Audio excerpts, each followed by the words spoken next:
Good morning. আজকে সকাল সকাল ঘুম থেকে উঠে ছাদে চলে এসেছি। কাল সারা রাত ধরে প্রচুর ঝড় বৃষ্টি হয়েছে, তাই আজকের সকালের ওয়েদারটা ভীষণ মনোরম আর ঠান্ডা।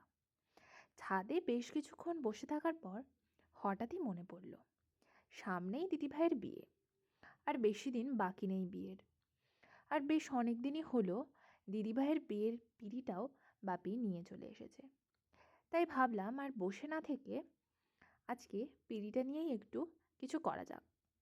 এইটা নতুন পিঁড়ি, তবে কাঠটা দিয়ে একটু গর্ত থাকায় আমি হোয়াইট সিমেন্ট দিয়ে ভালো করে ওটা ফিল করে দিয়েছি।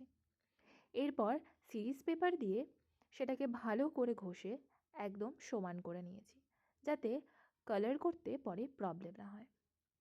তারপর ভাবছিলাম একবারে রেড কালার দিয়েই বেসটা করে নেব, কিন্তু কাঠটাতে একটু কালো কালো দাগ আছে বলে আগে হোয়াইট কালার করে দেন রেড কালারটা করেছি। আমি না এখনও বুঝতে পারছি না এতে কী আঁকবো।